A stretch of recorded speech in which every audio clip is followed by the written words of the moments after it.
You're watching Byline Wilmington on CBS 10 WILM. Here's your host, Don Ansell. We're back. Jared Connect and Amanda Perkapel are our guests. We're talking about teen culture today. And just for the break, I said we were going to talk a little about 9/11. First of all, how old were you when 9/11 happened? Exact age, I can't necessarily remember. It was a while ago. But I mean, is the event clear in your mind? Do you have Definitely, clear memory of I it? do remember the day. And you? Definitely remember the day. And what did you think? Can you go back there? I believe I was in elementary school, either that or in the beginning of middle school. And I remember I had one of my friends, well, for one thing, my teachers were not in the room. They all left the room because we knew something was wrong. And I had one friend in my class who was crying. I guess she got a call. I don't know what was going on. But all of a sudden... Did you comprehend what had happened yet? Or no, I had no clue. I was so innocent of it, I had no clue what was going on. And so I got home, because we got sent home early. Right. And I guess schools just let out. And so we got home early, and my mom was at home. And she was shocked. And I saw it on the news, and I was just kind of like, what's... Did she sit you down and explain what happened? She explained exactly what was going on. Did she say that we were attacked? Yeah. Yeah. She said, she told me everything about it, and I mean, we just kept watching the news all day, and I was so, I didn't really recollect what really happened until I started growing up and really getting into the history of it all. How about you, Jared? I very much was very similar. At the time, I didn't quite comprehend what was going on. Were you being homeschooled at the time? Because I know you've No. been public school, private school, homeschooled sometimes. Yeah, I was in elementary. You were in elementary school, all right. And you went home early? Yeah, we were sent home early, and I remember just sitting down on the couch and watching it. My mom was with my dad most of the day talking about things. My dad was actually near the crash site of United 93, and so we were a bit scared at the time. I didn't quite comprehend why, but as things were revealed, it was quite a terrible time. What do you think it did to the world, 9/11? It scared us. It scared you. It scared you. Yeah, I think it opened up our eyes to a few things and things we need to change and be on our toes as to what we need to do and react to these things, and that the terror of the world is out there. All right, let's talk about politics. During our breaks, we were going to talk about politics. They laughed. I wasn't sure why. When I say that, what do you think? When I say let's talk about politics? I just think it's such a broad, popular topic. Well, do you follow politics? Well, I personally am not as interested in politics as many other things. Yet my school is very into politics, and even for the past election with Obama and McCain, we actually had to follow it, and we had a very big presentation. We had to do blogs and everything about it, and that opened my eyes to politics. Does it interest you? I'm very curious. You're very curious about politics? Yeah, I like it a lot. What kind of job do you think President Obama's doing? I think he's doing what he feels is necessary for the country, and he's doing what he believes is best. He's putting in his effort of what he believes is right, and he's doing what he thinks is necessary. How about you? What do you think? I agree with Jared 100%. I believe that he's doing all he can. I feel for any president that goes up for the United States, because it is a very difficult job, and I have a feeling that he's trying his best as president. Would you rather have seen someone else have that job? Originally, if I was able to vote, I probably would have voted for McCain at the time. So you the same? Same. Do you trust government?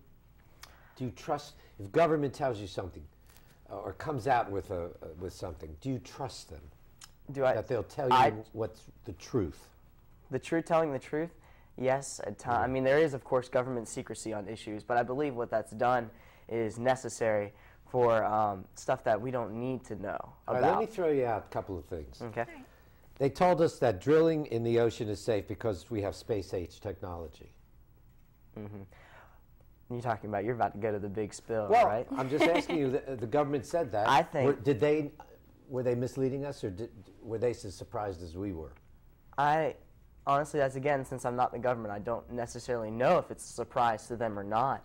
But I think the purpose is, and this is the disappointment on the underside of the spill, more than the leakage and the disaster it's caused, is we need to drill on our land.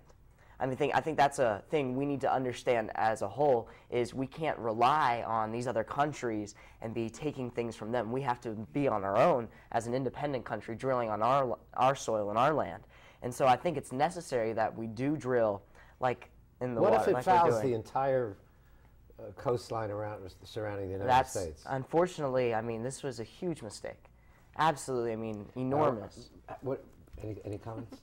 I'm for what Jared's also saying about the oil spill. I know the oil spill has been a very big problem lately with the waters, and I know that they're even talking about drilling off of our coast, and I know that it is not exactly tourist worthy, and it's not exactly the prettiest thing, and it does cause, you know, it has a really big risk of putting oil into our waters. I can see the pros and cons of both. We've been going through some pretty hard economic times. Very. Have you felt any of that personally? Have you felt? Yeah, yeah, definitely. My father works with a very small business, and it's. Do you have anything less than you ever had? Yes. You do. Mm-hmm. How about you? Very much so. Yeah, you've had a pullback.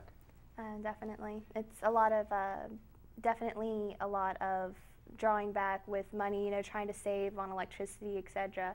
It's just all, so you know, feeling the prices. You feel the pinch. Definitely. You do. All right, now let's talk about sex. Not in a personal way, but are kids your age sexually active? I believe, unfortunately, some are. Unfortunately. Very much so. Do teens talk about sex with each other? Is that a topic of conversation? I've heard. I mean, some people are more, you know, they think of it more of a personal thing. But like I said before, with media has made it so open that kids are like, I'll try it. And since they're so open with it, they'll be open with it. Did your friends talk about sex?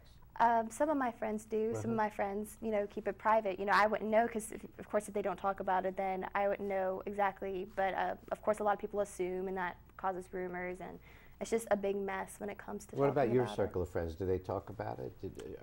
Well, all the guys I know are just very perverted and joking, and that's how sex comes out. But unfortunately, it comes out as a joke. Yeah.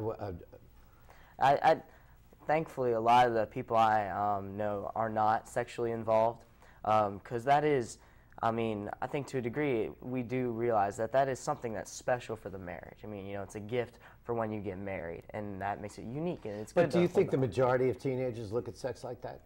Majority? I would say yes and no. You do? Oh. I mean, some. I mean, it's a very divided some thing. don't. It's a very, again, there's not really definite line of numbers. You know, I'm a Christian, and that's what I believe in, is, you know, that sex is made for the marriage bed. Do you think that the majority of teenagers? I believe, like he said, say yes and no. You know, you'll see. Do you think more teenagers are sexually active than aren't? It really, probably more so, just because of what we've raised our teens to today. They're like, you know, when I'm ready, I'm ready. All right, and so that's we're going what to take a break. All right. We'll let you off the hook. Come back. When we come back, provocative dress, the public language that are used by teenagers today will be some of the things we'll talk about. Stay with us.